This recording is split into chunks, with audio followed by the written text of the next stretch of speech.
Marva Collins, A True Story, had seen it on 60 Minutes. Um, this remarkable school teacher in the south side of Chicago had set up this preparatory school with the sheer confidence and knowledge that, contrary to the commonly held view that ghettoized and black children couldn't learn at the level of the white counterparts. So that was how she set about in her house, neighbors, and her then husband, Clarence, who supported her. And it was a wonderful story. Very dynamic woman, tall and kind of not imperious, but she had great authority in her posture and in her bearing and in her approach to what she was doing. So we got the rights from Marva to do the story. And it was set against her West Side preparatory school. So a lot of research, meaning sitting with her, going back to Chicago, and she had the school literally in her house on the second floor. So we met the children, and um, she and Clarence had three children then, and learned what it was and what her methodology was, and then how to make that an interesting film.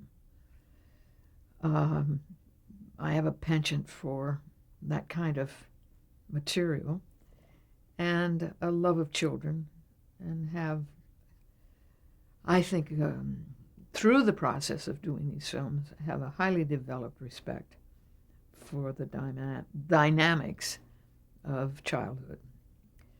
These kids were astonishing, just astonishing, and we told the story of Marva's wanting to do this, set it up, the challenges to it, and then the children themselves and the parents and the embroiled sense of the education system in Chicago, and they weren't in any way supportive of what she was doing.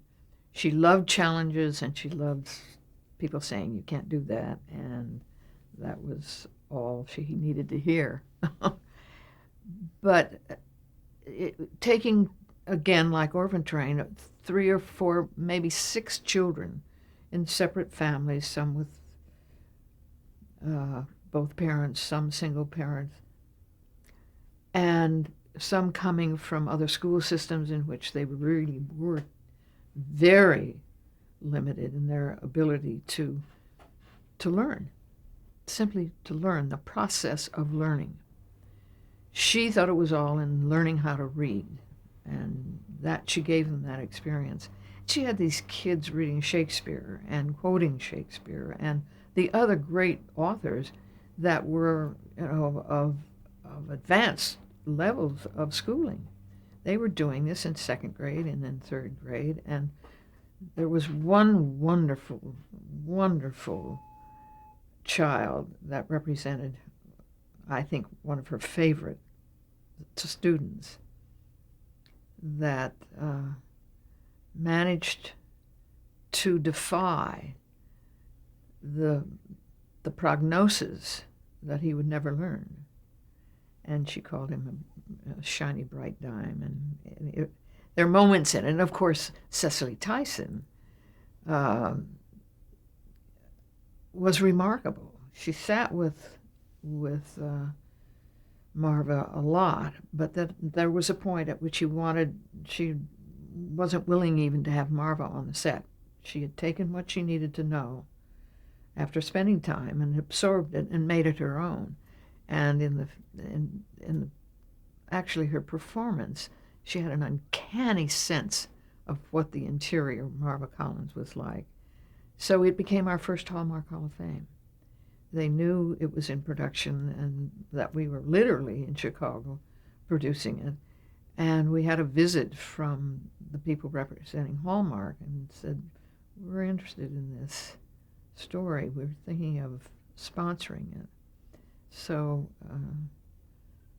that was a nice interruption, but it wasn't, and we didn't let it become a distraction, but the word of it kind of got back, and it was an impetus, and I think Cicely heard it and she kind of rose to the expectation. And in fact, they did sponsor it, so it was the first Hallmark of the many we did.